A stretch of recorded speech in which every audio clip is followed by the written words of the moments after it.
Venus must be in, or whoever must be in retrograde or microbraids. This is like the 6th time I'm recording this. I wanted to make a video about like my check-ins to keep myself accountable, and I've been very annoyed because I've recorded the video and some of them self-delete, I think because I didn't have enough space.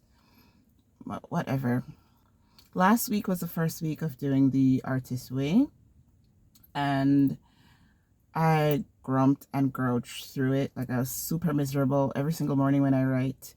I I'm so annoyed by them, but I know that it's helpful. So just like medicine or something that you know is good for you but you don't want to take, that's what that is.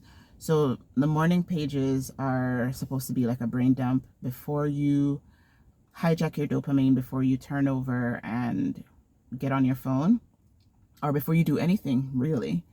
You're supposed to brain dump into like 3 pages, no judgment, just whatever comes up. And stuff does come up, like vomit, honestly. So I've been doing that, and I try not to judge. Some of the stuff that I say is terrible. Well, I'm grateful that the author told us, or said, or whatever, that we're supposed to not go back and look at them, not read them, don't let anyone else read them. Just anything that comes up, write it down, get it out of your head and onto the page. And I can see the difference. I can see where it's helpful. Like, I mean, I'm grumpy throughout, the entire process, because I bought this big ass book for some reason. I should have got a little one. And it's like 3 long ass pages that I have to write. And sometimes I have nothing to say. So I write that I have nothing to say, and I'll write it over and over again until a thought pops up, and whatever thought pops up, I write it.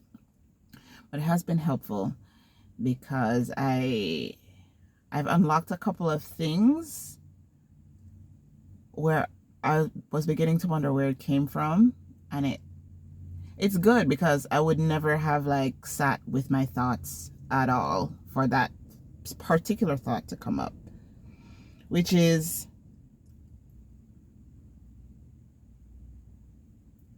I'm sad and weepy all the time, but what I am also is very angry. I'm very angry every single morning, and I write that, how angry I am and what I'm angry about. It's ridiculous. I didn't know I was that angry. Anyway, so morning pages have been helping.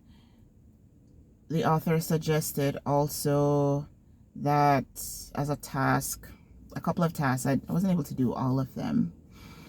One of the tasks was to acknowledge or think about in your past, like who told you that you're, like who gave you negative thoughts about your creativity or about your art.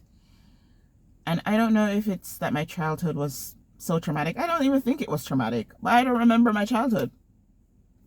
I remember some things, but not enough to say, oh, a teacher told me that, your art sucks, or told me, not to pursue art. I feel like there's this general vague idea that kind of floated around because I've grew up in a very religious household, and you're not supposed to like want to do that stuff because it interfere with like going to church and church activities, particularly art. I used to act a lot. I used to enjoy being in like church plays, school plays, any play actually. I joined my my acting club at my university in the first time, my first degree, and it just wasn't encouraged. It wasn't frowned upon, but it wasn't encouraged either. But I forgot that I used to like to do that. Who does that? Me, apparently. Anyway, the second thing is also to acknowledge people who encouraged your art. I remember a couple of people who, told me that, they thought I really did well. They didn't believe. I cried once in a scene, and like people were so amazed. I am not even tooting my own horn. Like, seriously, they thought like something was wrong, and actually pause to ask if I was okay, but I was just like feeling the moment. Anyway, and the author also said to take myself on artist dates. The last time I tried this, I thought it was the dumbest shit ever. It was dumb as hell. And I found myself enjoying my artist date this time. Typically, when I think of dates, I think of like dressing up, going out. So I was thinking, you know, I'm probably going to have to go outside by myself, dress up nicely and eat dinner or something. And I mean, it can be like that. But it wasn't. You just chose to do something that you carved out time for you. You carved out time for your art. You carved out time for enjoyment. And they mentioned the fact that whenever you start to prioritize that time, you'll find that life tries its hardest to get in the way. And I find that to be so true, because I planned my artist date, like, I didn't plan it to the T, but I planned what I wanted to do. I wanted to go to a nice park. I know which park I was gonna go, like a blanket, you know, like fruits, whatever, just make it real cute, real nice. And the day that I wanted to do it, my cousin asked me to take her somewhere, and I was like, okay, only a couple of hours. And then shit went haywire and I didn't get to do it. I came home so tired, I made dinner, and then I went to bed. So I was like, okay, the next day, some shit happened again. And I ended up being like, okay, fuck it, I have to carve out this time. And I decided to stay home, but in my backyard. I had the greatest time ever. I just carved out a couple of hours. I got me a nice little drinky drink. I got me some snacks. And I read this really nice fan fiction. It was so good. And I was laughing my ass off. And I was like a little drunk. And I had the time of my life. So I'm going to try my best to just do whatever and make sure I carve out that time and protect it, because I enjoy it. I do. I like I was like, oh, you know, I was like talking like I have like people who are watching this, because that's not the point. The point is to keep myself accountable. That's why I'm making these videos. But I noticed I have a subscriber and I don't know why I have a subscriber. But okay, hello. The past week, I was having like really big issues, really big feelings. Well, the past couple of weeks, and you've seen this because I kept crying. And I was annoyed at myself because there's nothing wrong with being sad. There's nothing wrong with sadness. I read this quote the other day online where someone was asking, you know, how do you deal? How do you cope? And LP replied that you sit with your sadness, right? Because maybe it has something to tell you.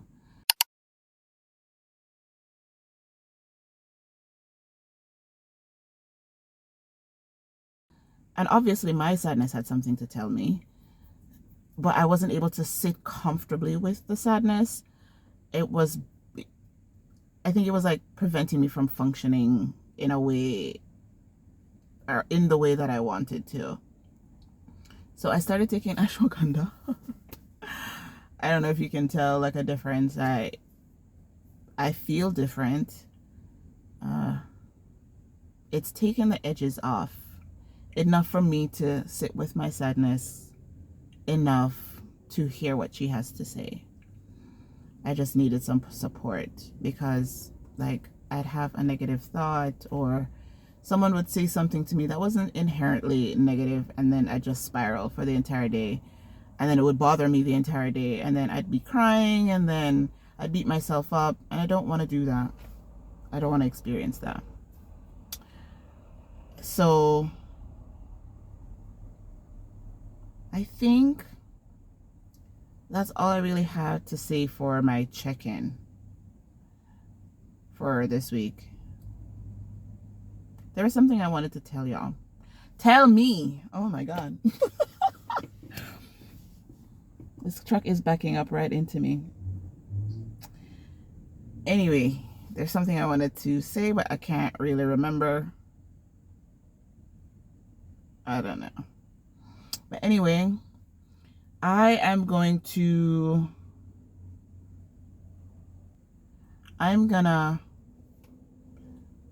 work on my burnout, because I realize that I am in active burnout because I'm always spiraling. So ashwagandha is one facet of it, which is like to help like my cortisol and my stress. And I'm going to try my best. I started this week because that's a general feeling from the Artist Way, which is to zoom in and focus on myself. When you don't know what to do as a creative, or you don't know which direction to take, I think I saw a post about that as well, is focusing on myself and focusing on my hobbies, focusing on things that I usually like to do, and zone in on those things, and hopefully something comes out of it. So a TikTok I watched recently, oh my god, so many things I've seen. I feel like I'm getting like downloads from like being so tuned into myself, where a person was saying like, it's not necessarily that you always need more discipline, you need more devotion.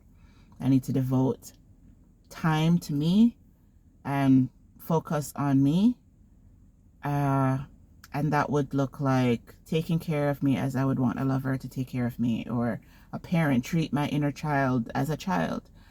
So to get up, stretch my body, brush my teeth, wash my face, comb my hair, tuck my hair, like I was gonna give myself a kiss. Just be nice to me.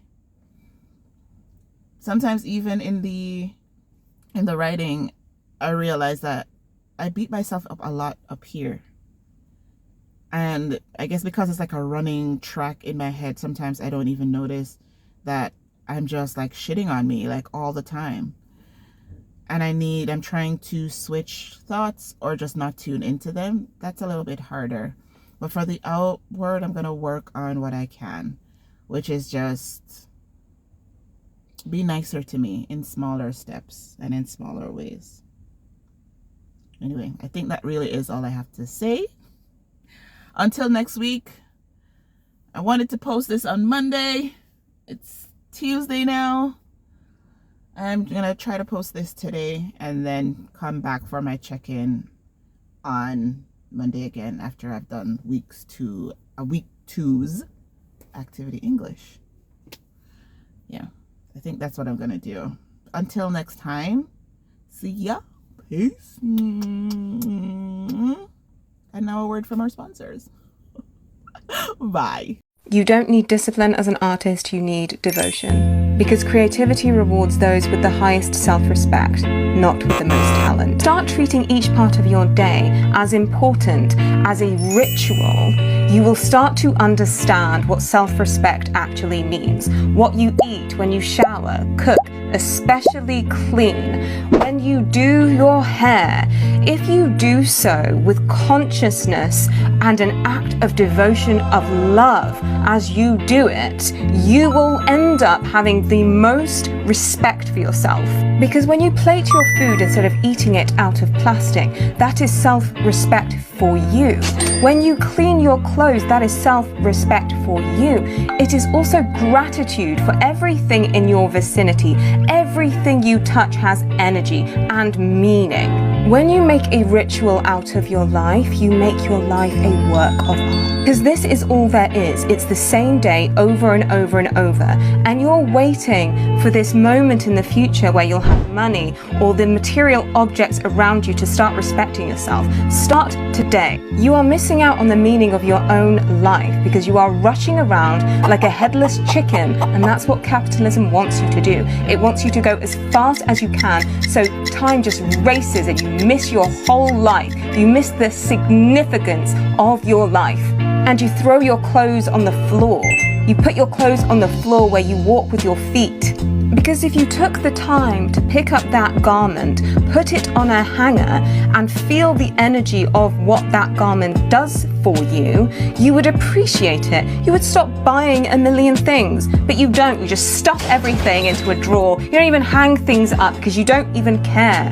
And that's what capitalism wants you to do. It wants you to forget about everything you've ever bought and your emotional connection to it, so you keep buying more things. Find the joy. Does this spark joy? Did we just forget that? I'm talking about things that actually bring beauty, joy, and happiness to your life.